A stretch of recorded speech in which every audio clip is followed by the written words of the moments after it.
दादांच्या आदेशावर इथं जमलेलो आहोत। दादा, आपल्यावरती आम्हाला सर्वांना अभिमान आहे। मराठा समाजासाठी आपण रस्त्यावरती उतरतात, जीवाची काळजी न करता अहोरात्र उपवास करतात। पण आज आम्हाला अभिमान ह्याचा वाटतोय दादा की ओबीसी कुटुंबासाठी आपण आज रस्त्यावरती त्यांना न्याय देण्यासाठी दादा मसाजोगच्या प्रकरणामध्ये आपण जर रस्त्यावरती उतरले नसते तर त्या दिवशी गुन्हा दाखल झाला आणि आपल्या सूचनेवरून आंदोलन केलं।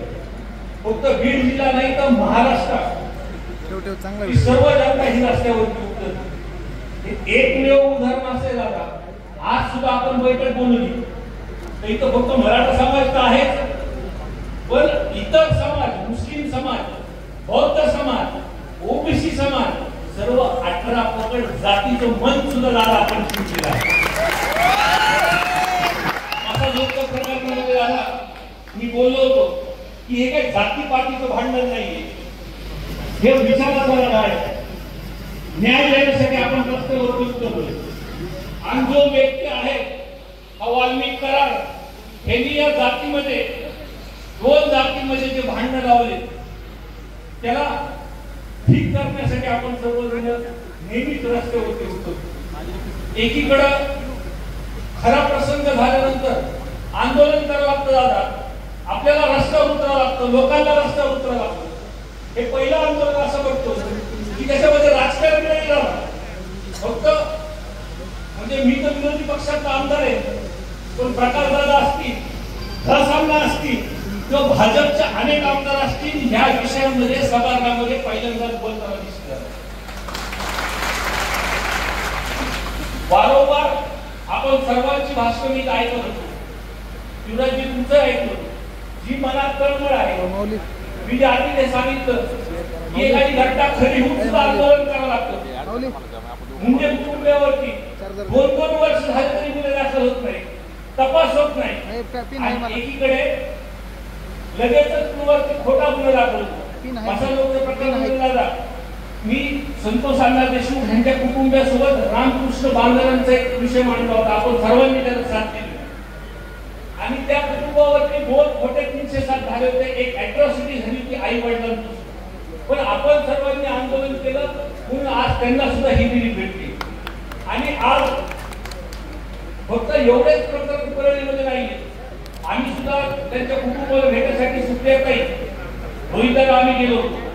दादा ते बोलताना एक गोष्ट तिथं असं बोलले आणि ते मनाला खूप लागलं की त्यांना जेव्हा न्याय भेटत नव्हता त्यांनी मला खूप काळपून काही सांगितलं की माझ्या मुलांनी शपथ खाती चितेवरती की जोपर्यंत मी मोठा झाल्यानंतर जोपर्यंत तुम्ही माझ्या वडिलांच्या मारेकऱ्यांना मारणार नाही तोपर्यंत शांत बसणार नाही। मुख्य गोष्ट अशी येणार की हे जे परळी बॅटर आहे सुडाचं राजकारण म्हणजे संदीप दिवाळीपासून किशोर फडपर्यंत आणि झाल्यानंतर बोकट गुन्हेगार सुटतात आणि एखादा गुन्हा झाल्यानंतर सुद्धा सर त्याला आंदोलन करण्यासाठी आपल्याला रस्त्यावर उतरावं लागतं। पण दादा निश्चितपणे आज विश्वास आहे की आपण या सरकारला बोलल्यानंतर खऱ्या अर्थाने जर बघितलं, मी मागे बोललो होतो की हे जे प्रशासन खाली ज्या काही बदली वरिष्ठ अधिकाऱ्यांचे झाले ते त्यांच्या पद्धतीने तत्परतेचं काम करतात, पण जे वाल्मिक कराडच्या माध्यमातून जे अधिकारी बीड जिल्ह्यामध्ये आणले दादा ते अजून तशाच्या तसेच।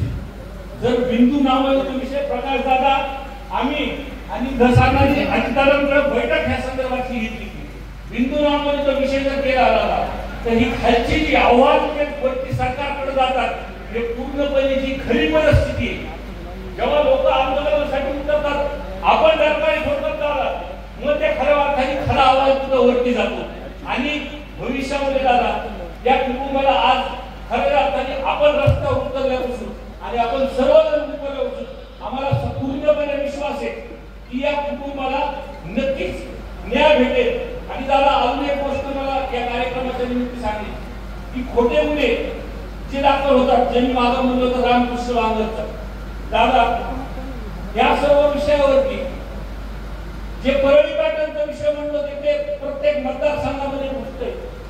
माझे एक निकटवर्ती म्हणजे विजय पवार सर वरती एक गुन्हा दाखल, त्याला सगळ्यात आधी आमदार म्हणून मी विधानसभेच्या बाहेर तिथं सांगितले ह्याच्यावरती एसआयटी दाखल करा.